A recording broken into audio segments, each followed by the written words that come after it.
안녕하세요 여러분. 회천대방 부동산입니다. 요즘에 이제 대방 5차가 분양이 이제 코앞으로 다가왔기 때문에 분양받기 전에 이제 알아야 될 것들을 좀 점검하는 차원에서 이제 이 영상을 좀 찍게 됐고요. 아무래도 이제 분양하는 사람들한테 물어보면은 이제 보통 된다 그러거나 아니면은 이제 좋은 장점만 얘기하기 때문에 아무도 이제 사고가 나는 거에 대해서 끝까지 책임을 져주진 않다 보니까 본 영상에서 이제 '내가 이 부분은 좀 조심해야 되겠구나.'라는 것을 좀 이제 살펴보고 가시면 좋을 것 같아요. 그래서 일단 목차는 인제 주로 4 가지인데, 내가 일단 주택을 몇 채 가지고 있느냐에 따라서 이번 분양을 뭐 어떻게 받아야 될지에 대한 게 결정이 나겠고요. 그리고 이제 중도금 대출 다 나오는 거 아니냐. 그러니까 중도금 대출 나올 줄 알았는데 안 나오면 사실 좀 큰일 나는 거거든요. 그리고 인제 3 번에 분양권 상태로 인제 팔 수 있느냐. 이것도 인제 투자로 하시는 분들한테 굉장히 중요한 질문이고요. 4 번에 인제 '나는 여기 입주 안 하고 좀 더 가지고 있다가 팔 거야.' 뭐 이렇게 생각하실 수도 있잖아요. 그래서 이분들도 좀 인제 생각해 봐야 될 부분이 있고, 그리고 뭐 5 번은 인제 뭐 옥정중앙역 디에트르 5 차에 대해서 요즘에 인제 뭐 떠도는 소문이나 뭐 이런 것들에 대해서 얘기를 좀 해 보려고 하고 있습니다.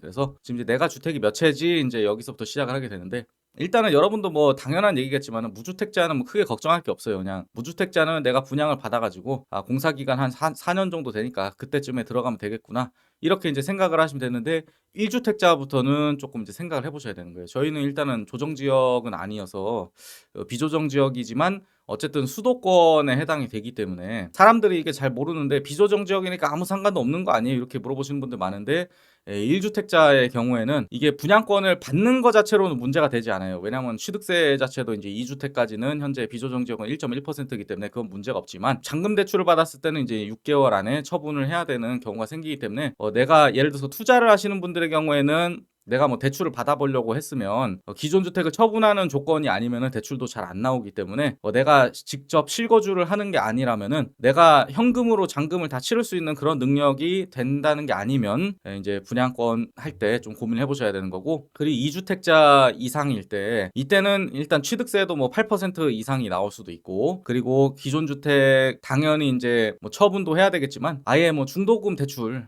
안 나올 수도 있습니다. 그래서 일단은 인제 2 주택자 이상자들은 뭐 주택을 빨리 이제 대방이 분양이 며칠 안 남긴 했는데 그전에 뭐 빠르게 이제 처분하실 수 있으면 뭐 이미 늦긴 했네요. 근데 지금 처분이 거의 불가능할 것 같긴 한데, 아무튼 인제 2 주택 이상이신 분들한테는 추천을 드리고 싶진 않아요. 그리고 뭐 인제 단순하게 뭐 '난 무주택자고 1 주택자니까 상관없겠지.' 하지만은 청약 통장에 이만큼 돈은 이제 넣어 놓으셔야 된다는 거, 요 정도 좀 짚고 넘어가 보실 거예요. 그리고 이제 두 번째, 중도금 대출 다 나오는 거 아니냐. 그러니까 예를 들어서 제가 인제 분양을 뭐 제가 상담드린 건 아니고, 왜냐하면은 저도 인제 나서 가지고 "아 여러분 이거 됩니다. 안 됩니다." 이렇게 얘기하지는 않는 스타일이에요. 근데 아무래도 인제 진짜 안 되는 케이스는 좀 말씀을 미리 드려야 될 것 같아서, 맨날 된다고만 하니까 인제 했다가 이게 사고가 나는 경우 있으니까.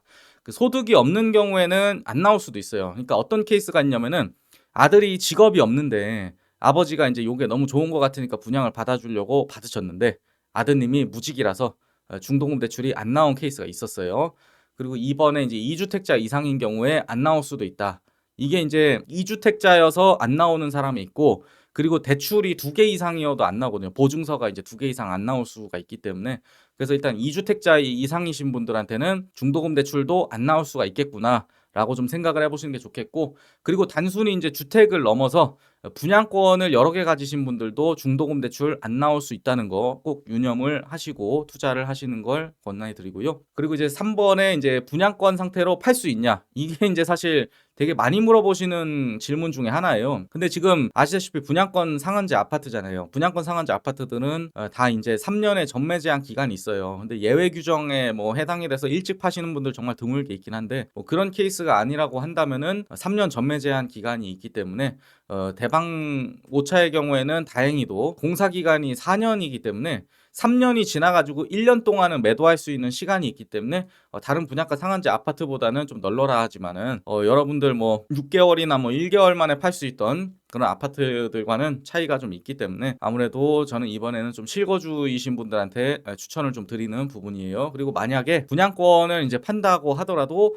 분양권의 경우에는 비과세가 없어요. 그래서 1년 미만일 때는 인제 교육세였던 것 같은데, 아무튼 인제 77%가 나오고, 그리고 1 년이 넘어갔을 때는 그 이후부터는 계속 이제 양도세가 총 66%가 나오기 때문에 사실 이제 남는 게 다 먹기 위해서는 또 일부러 이제 조금 더 잔금을 치르고 들고 가야 되는데, 잔금을 치르게 되는 순간 기존 주택 처분 조건이 있으니까 요즘에 뭐 이렇게 저렇게 좀 투자를 하기 어렵게 만들어 놓은 상황이기 때문에 저는 이제 실거주 하시는 분들한테는 뭐 크게 걱정이 없겠지만, 실거주 아니신 분들은 이제 내가 대출을 받지 않고도 잔금할 수 있는 여력이 되나, 그건 이제 집중을 해서 생각해 보셔야 될 것 같아요. 네 번째 주제, 나는 여기 입주 안 할 거야인데요.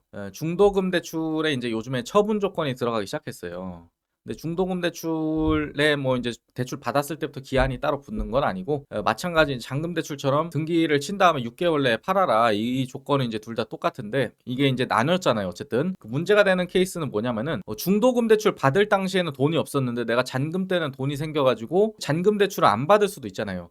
근데 내가 잔금 대출 안 받았으니까 어차피 나는 뭐 기존 주택 처분 안 해도 되겠지, 이렇게 생각하실 수가 있는데, 이미 중도금 대출 받았잖아요. 처분 조건 생겼잖아요. 그러면은 기존 주택을 처분을 안 하게 되면은 이게 약정 위반이 될 수가 있어요. 잔금 대출 안 받았음에도 불구하고. 근데 당연히 이제 잔금 대출을 안 받았으니까 은행에서 회수는 못 하고, 이제 최대 이제 주담대가 3년 정도 금지가 될 수 있는 페널티가 생길 수가 있습니다. 그래서 이 부분에 대해서 좀 생각을 해보셔야 되고, 그 다음에 입주 잔금 치르기 전에 전세 세입자분이 전세자금 대출을 받을 수가 없어요. 그 옛날 같은 경우에는 분양권 이렇게 받으면은 분양권 잔금 치르기 전에 세입자분들 집 보여줘가지고 전세자금 대출 동시에 일으켜가지고 잔금 치르고 그랬었잖아요. 근데 요즘에는 이제 집주인이 먼저 소유권 명의 변경 안 해놓으면은 은행에서 이제 전세자금 대출 받을 수가 없어가지고, 또 이제 동시에 치고 싶으면은 세입자분 현금 들고 오시는 분으로 찾아야 됩니다. 그리고 잔금 대출을 요즘에 이제 수도권에서 잔금 대출 받으면 6개월 이내에 전입 의무가 생겨가지고, 또 이 부분도 좀 생각을 해봐야 될 수가 있어요. 어쨌든 간에 내가 대출을 받아야 된다 그러면은 상당히 많은 이 규제가 있구나라고 좀 생각을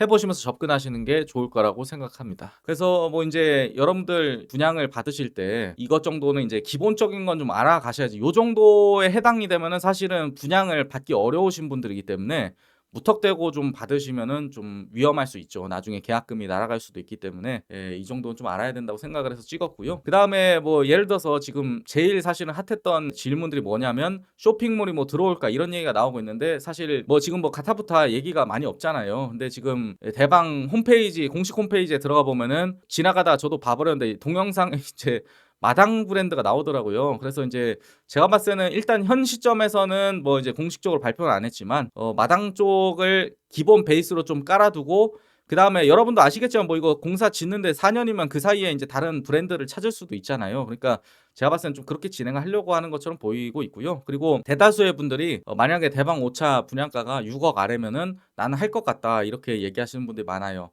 그래서 이번에 뭐 어떻게 나올지에 대해서는 이제 며칠 남았기 때문에 며칠 뒤에 공개가 되겠지만, 6억 아래면은 뭐 사실 저도 나쁘지 않다고 생각은 들어요. 물론 이제 옵션 가격까지 좀 따져보긴 해야 되겠지만, 그리고 이제 분양권 사자마자 수익 실현은 어려울 수 있다. 이 얘기는 왜 나오냐면은, 세대수가 많으면은 시세 형성이 잘 되는 건 맞지만, 이게 이제 대방이 이번에 워낙에 3660세대다 보니까 상당히 이제 거대한 세대를 분양을 하고 있잖아요. 그러니까 이게 한 번에 이렇게 완판을 쳐버리면 프리미엄이 붙는 게 당연하거든요. 근데 만약에 이게 이제 성적이 꽤나 좋았음에도 불구하고 한 번에 완판을 치지 못하면 대방 물건이 상당히 이제 오랜 기간 남아있을 수가 있어요. 좋은 집임에도 불구하고. 그렇게 되면 사실은 이제 여러분들이 이걸 되파는 것보다, 물론 이제 전매 제한기가 3년이지만 이걸 되파는 것보다도 이제 지금 새로 또 분양을 받을 수 있기 때문에 프리미엄이 당분간은 붙지 않을 수가 있는 거고요. 그리고 옥정 중앙역이 2030년에 이제 들어오기로 예정은 돼 있잖아요. 작년에 이제 착공이 들어갔었으니까. 근데 여러분도 아시다시피 고읍 쪽에 있는 그 역도 예정 기간이 있었는데 연장은 좀 됐었기 때문에 여러분들 들어오자마자 개통은 안 하실 수도 있다는 거는 좀 생각을 해보셔야 될 것 같습니다. 오늘 이렇게 대방모차 분양받기 전에 주의해야 할 점들에 대해서 좀 알려드렸고요. 그래서 뭐 여러분들은 이번 이제 옥정 중앙역 분양하게 되면은 뭐 어떻게 생각하시는지, 뭐 분양을 받을 건지, 아니면은 뭐 나는 조금 더 기다렸다가 이제 판단하겠다, 이런 여러분들의 의견을 좀 댓글로 달아주시면 좋겠고요. 그리고 이번에 이제 입주자 모집 공고일이 이제 4월 9일 날 나온다고